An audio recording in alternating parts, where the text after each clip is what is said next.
لبيك اللهم لبيك. En Balma, on y est commission des agences du voyage du Mali. Mali agent de voyage ou commission ba. Kuba ni malien befe ni ya leini ka fo kata hejila ika wuli kati toko sebe agence la agence mimbe ni ya kanu ko kadaka 2026 hiji ko Saudiya kleme ka sharia gelembata le 31 décembre 2025 no ya so mo min toko masebe abena gelade o de koso agence ka tomba no de commission ye Kuba ni malien befe ko wuli kuma don o de ka usan singa de ko agence bekelme ki ka daile ka malien kumbe chuga mina toko ka semen jona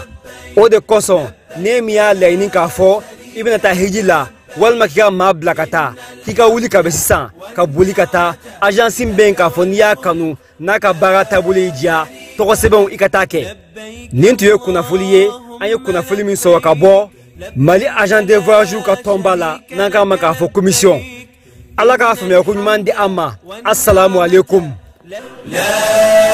Complexe scolaire Mamadou Camara niso kologira bi bo a soupassement nyumana demisenga kalan nyuma obesoro jardin ani duguma kalanso nyumandi la complexe scolaire Mamadou Camara ba ka demisen nani ko lado marani kalan choga nyuman kun yoro lakanane ani yoro mun dabalno akama demisen buruburu ka kalanso jardin d'enfants Fokata se duguma kalanso fonamatali wa fɛ mun be complexe Mamadou Camara la mun tɛ fan tɔw la n'aw y'a ka denmisɛn saba tɔgɔ sɛbɛn kalanso in na dɔ bɛ bɔ musaka la aw ye tɔgɔ sɛbɛnw daminɛna kabi septembre kalo tile 10 wa tɔgɔ sɛbɛn wari bɛɛ lajɛlen ye fufalaki jardin kalo sara ye 2000 primaire ta ye 3000 complexe scolaire Mamadou Camara dagalen filɛ Banagabugu cour suprême masurunya la a y'u wele nɛgɛjuru sira fɛ joona 76 59 36 95 walima 66 49 58 01 a ye wuli joona ka suw ma baw waati sera ka ban.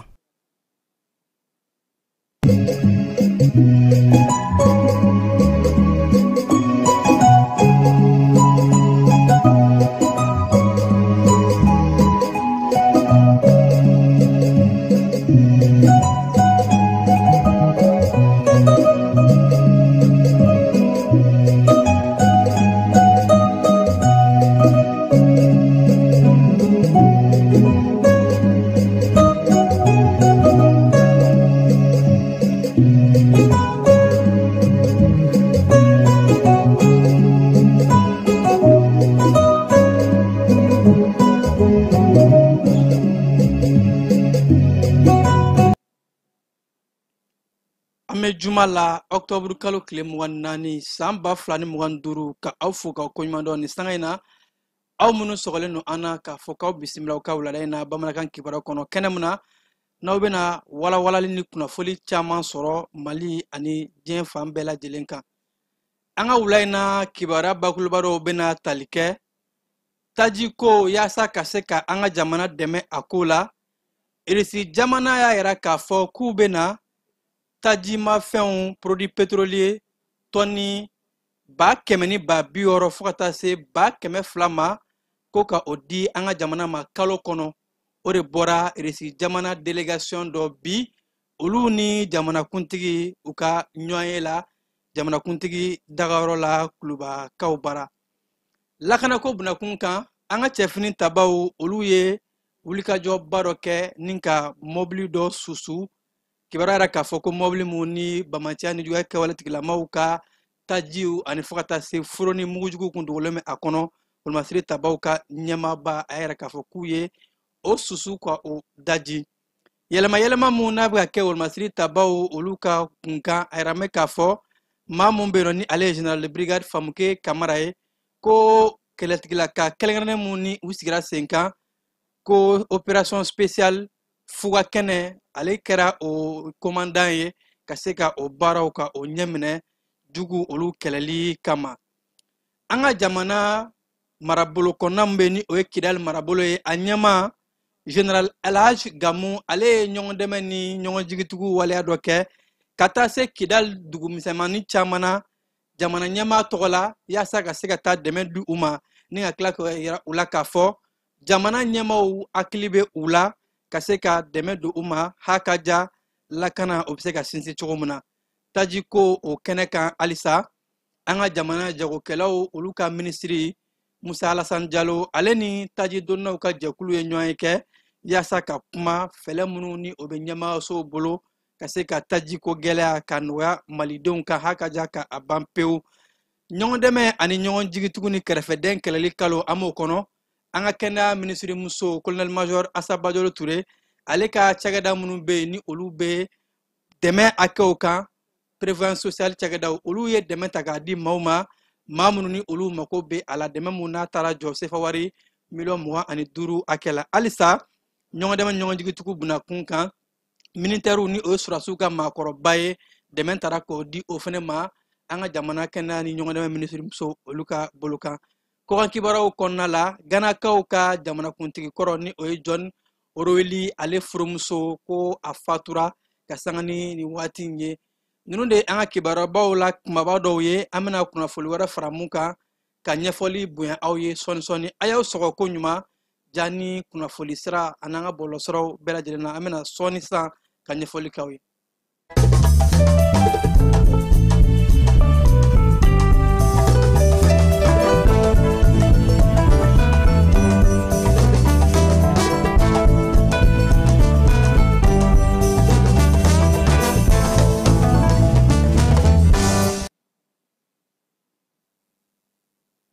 An bɛ foli kɔrɔkɔrɔ ka di aw ma i n'a fɔ n kun y'aw tulo la sɔmi cogo min na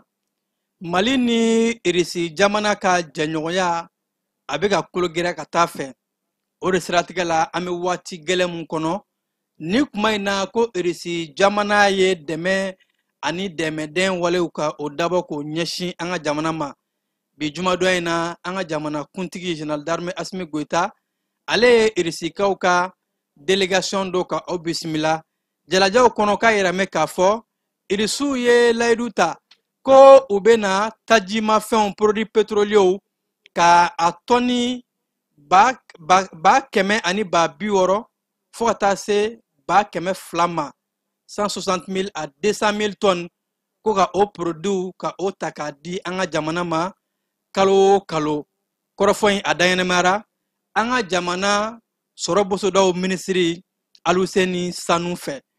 jamanakuntigi ani délégation in ka ɲɔgɔn ye kɔnɔ jamanakuntigi Dayɔrɔ Kuluba ka sanga ni bi jumadon in ye ɛrɛmɛ k'a fɔ ko Irisikaw ka délégation ani fo ka taa se an ka jamana minisiri mun ka caw ɲɛsin bɛ dugujukɔrɔ nafolow ani fo ka taa se sɔrɔ bosoda minisiriw Irisikaw ka jɛkulu ɲɛmaaya tun bɛ maa min bolo o de ye Dr Alexis Kowlikov ni ale ye Irisikaw ani farafinnagun kan jɛɲɔgɔnya o soba maa ye fo ka taa se cakɛda mun bɛ yen nɔ ni o bɛ tali kɛ sanubɔ cakɛda ko sɔrɔma o fɛnɛ maa tun bɛ délégation in na délégation in maaw o y'u ka foli ni tantoli ta ko k'a ɲɛsin jamanakuntigi ma baw ko an ka jamanakuntigi ye kunbɛli mun da u kan k'o nisɔndiyara wa ko nin b'a yira k'a fɔ Irisi jamana ani Mali ka teriya lakanako sira dɔrɔn tɛ baw lakana kɔfɛ k'an ye k'a fɔ jɛɲɔgɔnyaw taara sɔrɔ bosoda siraw fɛ ani fo ka taa se dugujukɔrɔ nafolow ko nin baara in bɛ don o dɔ de kadara kɔnɔna la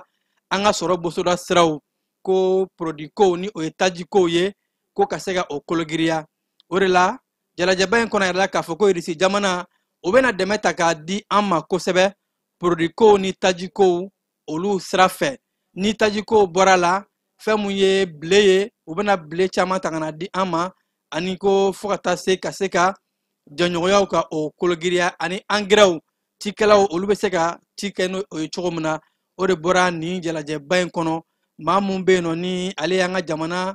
minisiri ye sɔrɔ bosoda minisiri a y'a ka nisɔndiya yira k'a fɔ ko nin b'a yira an ka jamana dɛmɛnen don wa an teri mun bɛ yen nɔ ni o ye Irisi jamana ye partenaire ɲuman min bɛ an bolo ko a jami an na an bɛ kuma gɛlɛn mun na n'a nana ka na fɔ k'u bɛ na hakilina in ta ko b'a yira k'a fɔ teriya ni jɛɲɔgɔn bɛ ani ɲɔgɔn cɛ a bɛ ka kɔrɔsiyɛn ka taa fɛ Irisi jamana maaw ka délégation a y'a yira k'a fɔ ko nin bɛ don Irisi ka dɛmɛ kɔnɔ Irisi ni farafinna bɛ bolo ɲɔgɔnma mun na ko nin ye o kɔrɔsiyɛnni belebeleba ye bawo ko Irisi ka jamanaw bɛɛ lajɛlen teriya ɲuman ani jɛɲɔgɔnya kɔnɔ jɛɲɔgɔnyaw bɛ kɛ fan fila bɛɛ lajɛlen nafa sɔrɔ cogo min na ko olu ka jɛɲɔgɔnyaw sigilen don o de kan an ka jamana sɔrɔ bosoda minisiri a y'a yira k'a fɔ ko dugujukɔrɔ nafolo ko bunakun kan sanu bɔyɔrɔ mun bɛ yen nɔ ni o ye arafinɛri ye ka sanu yɛlɛma k'a ko o cakɛda mun n'a ni irisiya kɛ k'an bolo ɲɔgɔn ma ni o ye Sorem Mali SA ye ni o bɛ an ka sanuko baaraw bɛɛ lajɛlen latigɛ an bɛ waati min na ko bi ko o baaraw bɛna kolo giriya ka se ka dɔ fara u ka baaraw kan wa ko olu ye kɔlɔsili bɛɛ lajɛlen kɛ an ka sanuko minisiri ale ka kɔrɔfɔw la ka yɛrɛ k'a fɔ ko kabi cakɛda in sigira baaraw bɛ ka taa sira ɲuman fɛ wa janɲɔgɔnw bɛna to sen na ka se ka sigi caman kɛ yaasa an ka dugujukɔrɔ nafolo ko ka a yakubaya ni ka jamana fila in k'u ka teriyaw ka a sinsin sira bɛɛ lajɛlen fɛ fintigilaka ko bunakun o bɔlen kɔfɛ a la tigɛ ko bunakun kan kurankow ani fo ka taa se dugujukɔrɔ nafolo ni tajikow nin bɛɛ lajɛlen kɔnɔ k'an bɛ se ka an fanga fara ɲɔgɔn kan cogo min na yaasa jamana in bɛ ka yɛrɛtigiya mun ɲini ni o ye souveraineté économique yɛrɛ yɛrɛ o ka se ka sabati fintigilaka ko bunakun kan keba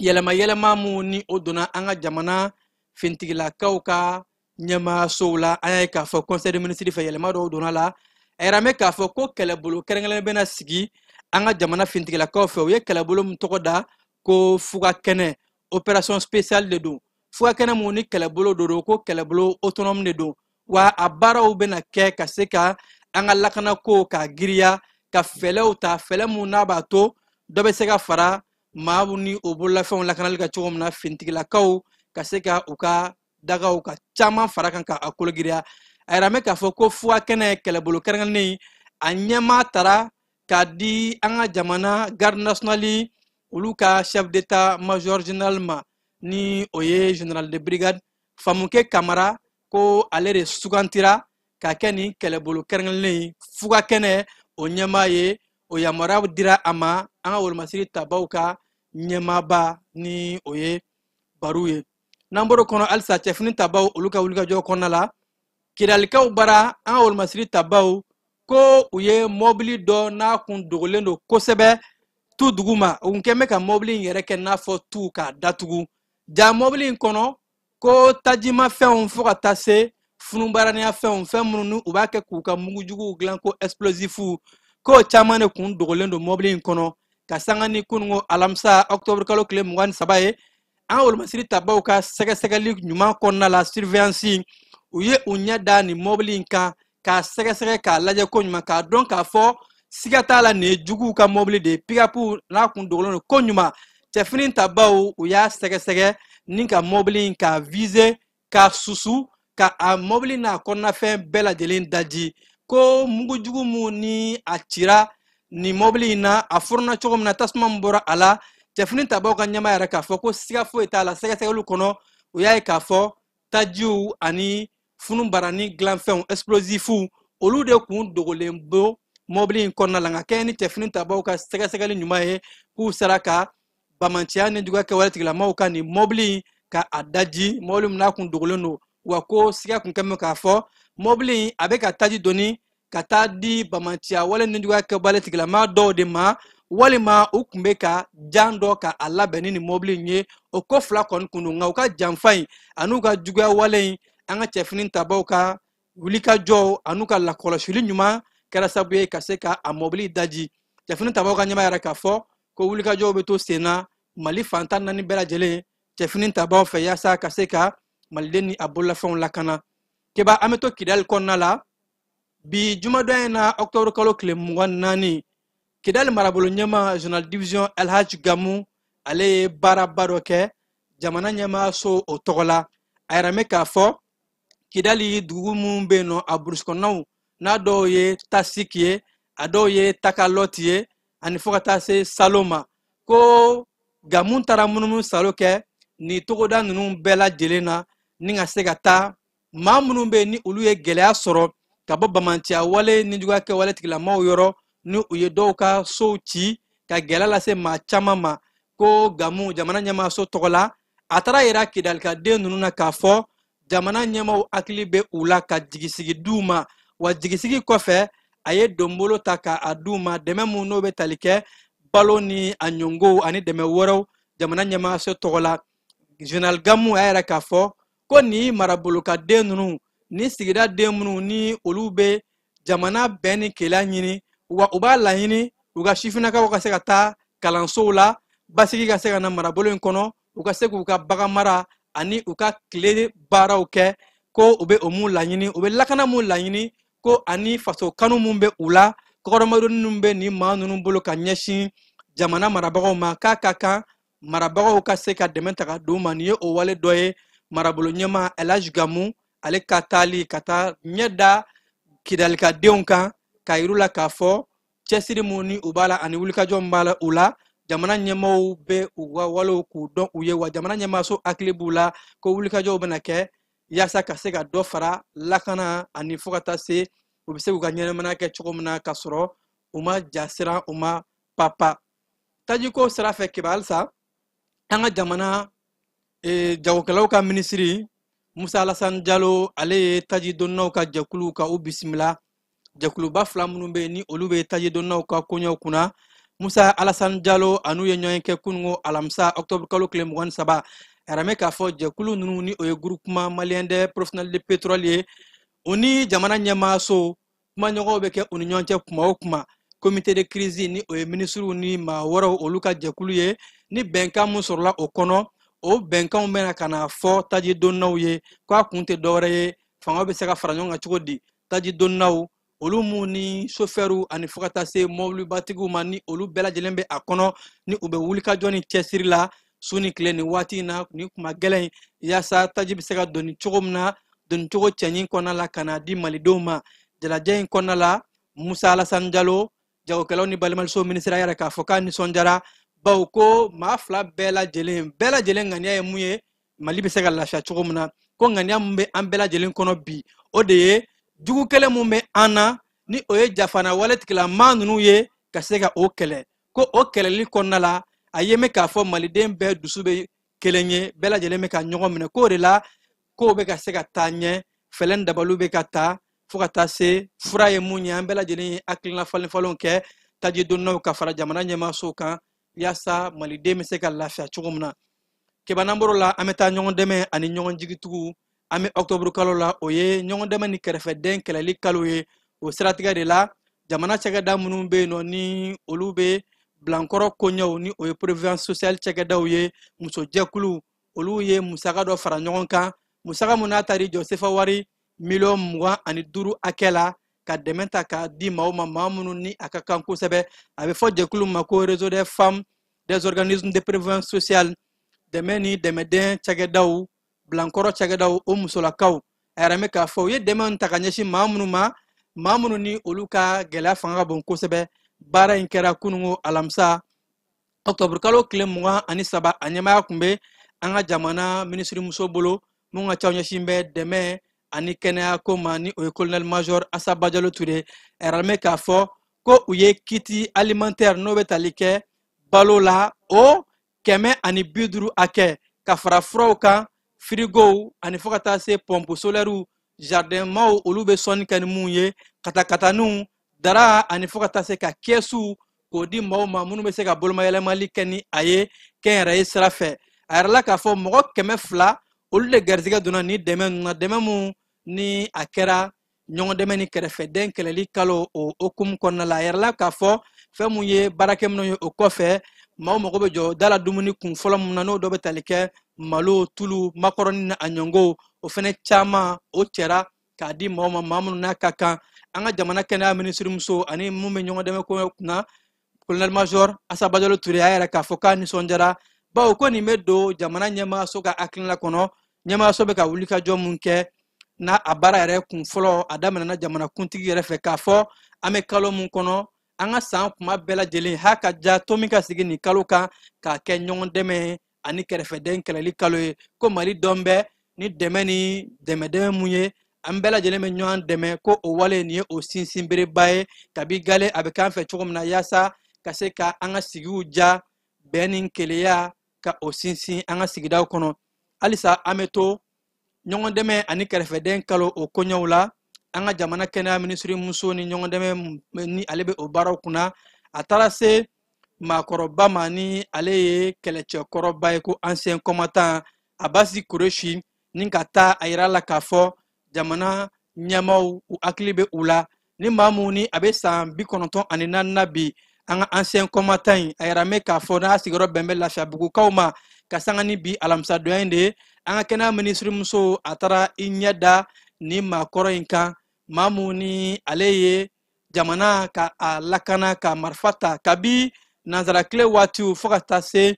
an kɛlen an yɛrɛ ta ye fintigilako bunakun kan ko Abasi Kureshi cɛkɔrɔba in ye baara caman kɛ fintigilako bunakun kan o de la ko sugantili bɛnna a ma ale de gɛrisigɛ donna nin kalo ta la ni ka taa se minisiri muso ale ka bɔɲɔgɔn ma wa ko bɔɲɔgɔn in kɔnɔ a ye dɛmɛ ta k'a di a ma o mun ye laada ye an fɛ n'i taara maakɔrɔ bara woro ani fo ka taa se donbolo ka o ta ka kɛ ni maakɔrɔ ye ni ka duwawu ɲini a fɛ a ka duwawu kɛ jamana ye jamana bɛ gu mun ka bi yaasa an bɛ gɛlɛya mun kɔnɔ o bɛ se ka kɛ kɔfɛ fɛn ye a yɛrɛ la k'a fɔ ko nin maakɔrɔba in ale ye baara kɛ gendarmerie nationale kɔnɔna la kabi 1962 waatiw maa mun don bi den 12 bɛ a bolokɔrɔ ani fo ka taa se a mɔden bɛ taa maa 40 hakɛ la ko maa in a ka kan fintigilaka kɔrɔlenw bɛɛ lajɛlen tɔgɔ la minnu ye u nin di jamana in ma ka se k'a yir'u la k'a fɔ jamana ɲɛmaayaso hakili bɛ u la wa k'u ye baara min kɛ jamana bɛ a dɔn u ye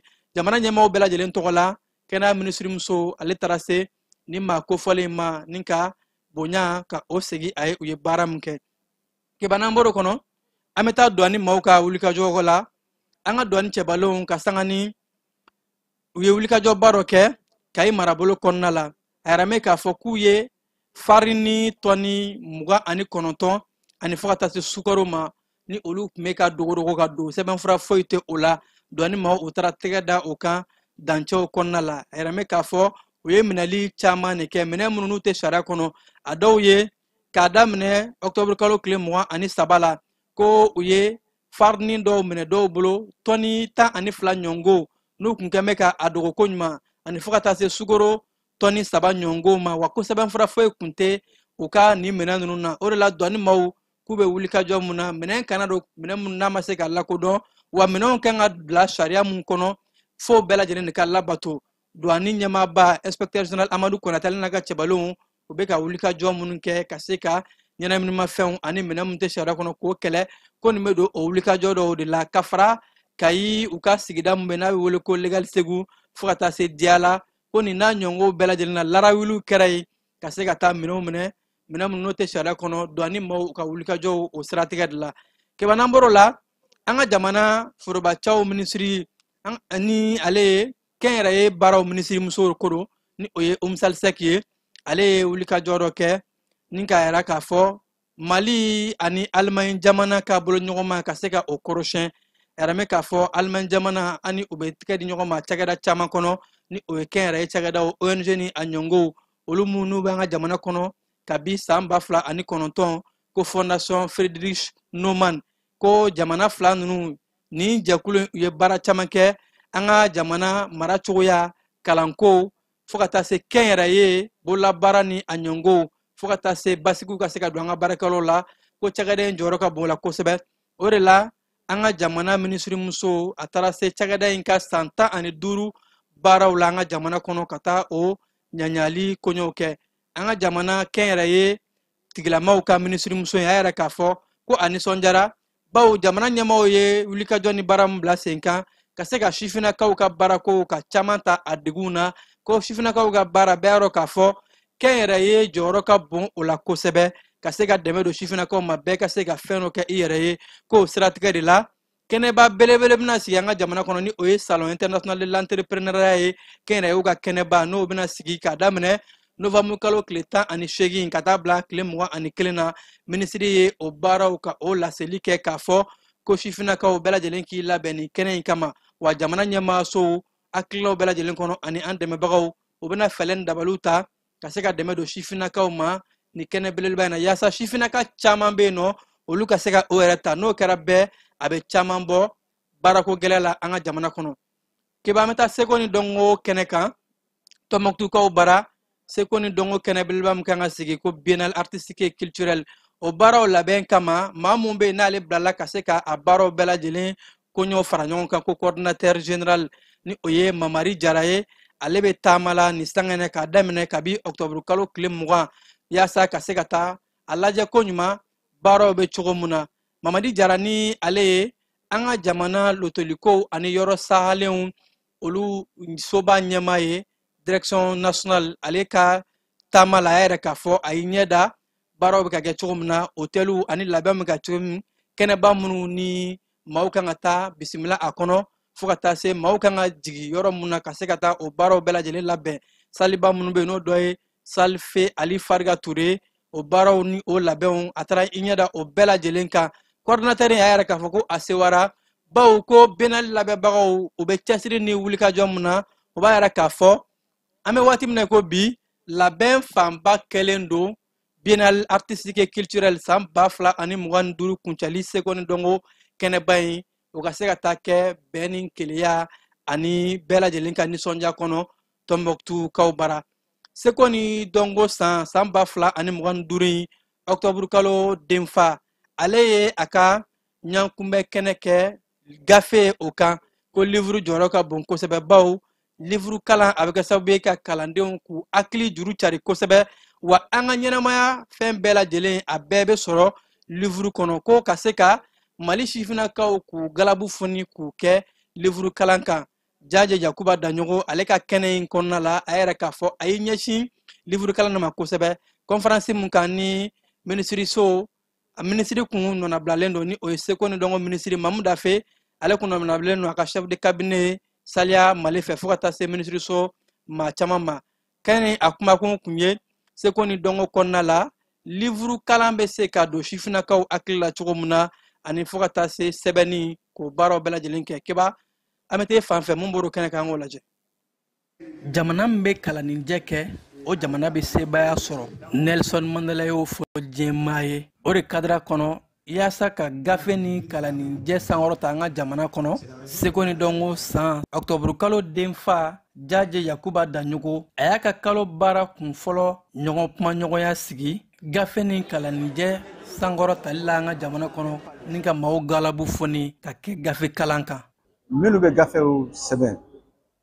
hakilila sɛbɛn dɔn nka minnu b'a a waleya yaasa maaw ka se k'a ye u bɛ baaraba de la baara min a dɔnnen tɛ kosɛbɛ n'o politiki taara gouvernement fɛ a bɛ dɔ fara olu ka cɛsiri kan mɔgɔw b'a dɔn baara min bɛ kɛ jamana in kɔnɔ hakilila baara batara baara tɛ o de kosɔn ne ministre y'a fɔ n ye tuma min ko denfa y'a dirɛ ma ko n sɔnna n ka denfaya in n b'a bila hukumu min kɔnɔ o ye gafe ani gafe kalan hukumu de kɔnɔ ni ko seko ni dɔnko gafe ni kalanninjɛ jɔyɔrɔ ka bon la kosɛbɛ o de la an ka jamana seko ni dɔnko minisiri so ka sanga ni jamanakuntigi ka hakilina ye u ye nin hakilina in ta de kosɛbɛ ka d'a kan gafe ni kalanninjɛ jɔyɔrɔ ka bon kalan ani an ka ɲɛnamaya yɛrɛ bɛɛ lajɛlen na kabini minisiri mamu dafe a ka danaya da jadi yakuba daɲogo ka a kɛ mandi parrain man d'octobre parrain a ma sigi mais a ye a miiri k'a fɔ ale ka hakilina a bɛ se ka dɛmɛ min kɛ ayiwa seko ni dɔnko la ayiwa o ye livre ni livre kalan ye an dun ye ayiwa a jateminɛ a yɛrɛ ka hakilitagabo kɔnɔ k'a fɔ ani kalama wɛrɛw y'a fɔ k'a fɔ jamana fɛn o fɛn bɛ yen ni ayiwa livre bɛ kalan ye ayiwa o de ye jamana setigiw ye. an b'a yira la k'a fɔ kɛnɛba fila donna ɲɔgɔn kɔnɔ maa minnu bɛ taa gafe di bamako gafe kalansoba ma bibliothèque nationale waleɲumandɔ jɔnjɔnw ta k'a di olu ma gafe soba ɲɛmayaso fɛ. ayiwa n ka cɛkɔrɔba ka livre de don wala donc a y'a camanba kɛ ɲɔgɔn kan so kɔnɔ bon a cɛla ɲɔgɔn kan an siranna u kana tiɲɛ ou bien fɛn dɔ kana sɔrɔ parce que a kalanbaga tun tɛ yen tuguni denmisɛnninw tɛ kalankɛla bilen bon comme bibliothèque bɛ livre garder ka ɲɛ ka livre lasago ka ɲɛ donc an ye idée sɔrɔ o de la ka na déposer bibliothèque mɔgɔw fɛ yan min b'a to n'u bɛ se ka cɛkɔrɔba ka livre lakana ka ɲɛ fo si ni si quoi. Depuis n'an ye kɛnɛ in kuma mɛn an sewara an nisɔndiyara kosɛbɛ barisa nin ye anw yɛrɛ de ka kɛnɛ ye parce que n'i ko livre ko kuma a tɛ se ka taa anw fɛnɛ kɔ parce que anw fɛnɛ minnu ye kalannikɛlaw ye an jɔyɔrɔ ka bon a hokumu kɔnɔna na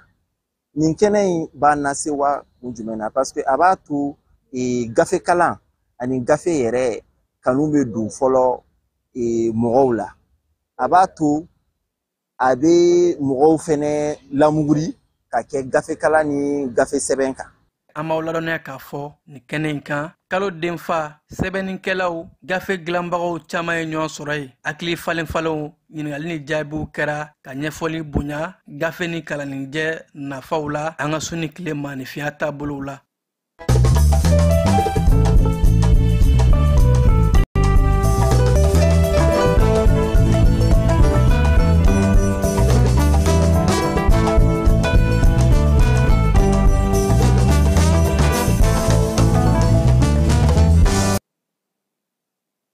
An bɛ taa an ka jamana kɔkan kibaru kɔnɔna la Ganakaw bara u bɛ sangafo la jamana ɲɛmakɔrɔ furumuso ni o ye Nana Konadu Ageman Roling Jerry John Roling ale furumuso ko a fatura ka si to san 76 la musolakan ye a dɔnna ni a ka musow ka hakɛw lapasali ye musow bɛ se ka dɔ kɛ u yɛrɛ cogo min na ko autonomisation de la femme ko a y'o kɛlɛ kɛ kosɛbɛ Gana jamana kɔnɔna la maa mun bɛ yen nɔ ni ale kɛra jamana kuntigi kɔrɔ Jerry John Roling a furumuso ye wa ko a ye baara mun kɛ a caman ye ka se ka musolakaw k'u galabu foni k'u bila u ka se ka dɔ kɛ u yɛrɛ o de la a ye fondation dɔ sigi sen kan 1982 ko mouvement des femmes du 31 décembre wa a ye wulika jɔ minnu kɛ musolakaw ka hakɛw lapasali la o bɛ jɔ maaw hakili fɛ kosɛbɛ o fana kɔfɛ politiki ko sira fɛ a ye baara caman kɛ bawo ale fana kɛra musolaka ye Gana jamana kɔnɔ mun n'a y'i kanbɔ jamanakuntigiya nɔfɛ san 2016 fangaɲinitɔ mun ni a yɛrɛ y'a bila sen kan n'u y'a tɔgɔ da ko NDP a yɛrɛ la k'a fɔ ko musolaka in a ka cɛsiri n'a ka wulikajɔw Ganakaw olu ye maa belebeleba o tanya bi maa mun n'a kun dɔnnen kosɛbɛ politiki ko ani musow ka hakɛw lapasali sira fɛ Côte d'Ivoire jamana kɔnɔna la jamanakuntigi sigi kalataw o ye sini ye sini sibiri octobre kalo tile 25 a yɛrɛ mɛ k'a fɔ Côte d'Ivoire jamana kɔnɔ maaw kamana ganbɛ bawo k'u ka sigida mun bɛ yen nɔ Abidjan kɔnɔ ni o ye bloc house ye o sigida kɔnɔ manifestation ni o ye maa caman kun y'a laɲini k'u bɛ bɔ k'a sɔrɔ ni waati in na bɔlu bɛɛ lajɛlen jamana ɲɛmaaso ni lakanako tigilamaaw kun yɛrɛ k'a fɔ k'a ma daga maa si ka bɔ a yɛrɛ mɛ k'a fɔ ko maa 100 ɲɔgɔnko hakɛ olu de minɛnen don fo ka maa dɔw jogin ka sabu kɛ k'u tun bɛ fɛ ka bɔ ka nisɔngoya yirali taamaw kɛ Niger jamana kɔnɔna la ko dɔ de kɛn bɛ mun ye maaw kamana gan kosɛbɛ bawo américain den dɔ ko ale maaw y'a minɛ maa minnu n'u ma se k'a bugunatigɛ a enlevera Niger faaba kɔnɔna la maa mun ni ale kun ye pilote ye ko wa ko a kun dɔn bɛ kosɛbɛ a tun bɛ ONG ni o ye kɛnyɛrɛye cakɛda dɔ olu de ka bolo kan Niger jamana kɔnɔ Amérique jamana tɔgɔ la ni waati in na ko wulikajɔw ni ko fanga bɛ ka bonya kosɛbɛ yaasa ni maa kofɔlen in maa minnu ye a enlever a ka se ka bugunatigɛ Senegali jamana kɔnɔna la balimama fila olu ka dalamankan kɛra sabu ye kelen ye dɔ in bɔnɛ a nin na ka muru turu a kɔnɔ a yɛrɛ mɛ k'a fɔ kɔrɔ ni dɔgɔ olu de ye dalamankan sama ɲɔgɔn ni ɲɔgɔn cɛ kɔrɔ o tun bɛ san 32 la dɔgɔnin ye san 22 ko in yɛrɛ bɛɛ sɔrɔla cogo di a bɛ n'a fɔ dɔgɔnin ale de nana ni a sunkuru ye du kɔnɔ ka sanga ni dalamankan ye ani kɔrɔ ni ɲɔgɔn cɛ kɔrɔ de ye muru bɔ ka a turu a dɔgɔnin kɔnɔ n'o kɛra sabu ye ka sifinaka in san 22 ka a bɔnɛ ani na ko in n'a ye maaw bɛɛ lajɛlen kamana gan ni waati in na sɛgɛsɛgɛliw ni wulikajɔw bɛ ka kɛ fintigilakaw fɛ ka se ka a ko in ka kungo ni a ɲɛɲɛw bɔ ɲɔgɔn na Camerounikaw bara jamanakuntigi Paul Biya ni ale ye sebaya sɔrɔ kalata la kalata jaabi kunfɔlɔ mun ni o bɔra ka bin conseil constitutionnel maaw fɛ fanga tɛnamatɔn maa mun bɛ n'ale kun kɛn bɛ ka yɛrɛ ka bi jaabi kunfɔlɔ ma bɔ k'a fɔ ko a ye sebaya sɔrɔ ni o ye Isa Coroma Bakari ye jamana ɲɛmaa ko a ye a yira k'a laɲini fanga tɛnamatɔn in fɛ ɲɛmaa in fɛ k'a ka kɛ jamana premier ministre ye o kow de bɔra dugumasiraw bɛɛ lajɛlen fɛ kunnafoni in fɔ ka tila ka a sɛbɛntiya baw a ŋunuŋunukan bɔra fo ka tila k'a labɔ fan bɛɛ lajɛlen fɛ nka ko Isa Coroma ma sɔn o ma bawo a kɛn bɛ ka yɛrɛ k'a fɔ de jaabi minnu bɔra ko jaabi namaralenw de don ko ale de ye sebaya sɔrɔ jamanakuntigi kalata in na irisi kaubara irisi jamana nyama Vladimir Putin ale bɔra ka laseli dɔ kɛ ka sanga ni bi juma dɔ ye ni ka yɛrɛ k'a fɔ ko a bɛ kangari gɛlɛn da bɛɛ lajɛlen ye ni mugujugu misili fɛn fɛn sera irisi dancɛ ni o ye Toahams ye ni mugujugu fɛn fɛn sera irisi dugukolo la ko olu bɛna u ta sara u labɛn bɛ mɔgɔ fɛn fɛn bɛ yen nɔ ni olu de bɛna ɲɛsin irisi jamana ma k'a fɔ k'u bɛna u kɛlɛ k'u bɛ irisi jamana jɔlen sɔrɔ u yɛrɛ ɲɛ ko wa irisi labɛnnen don u tɛna yafa kɛ mugujugu susu ko foyi si ma n'u ma tasarali kɛ o la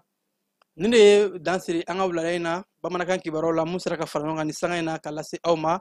aw minnu kun sɔgɔlen don an b'a fɔ ka komɛdɔn b'a fɔ a y'aw sɔgɔlen to ja ni kunnafoni sira bɛɛ lajɛlen na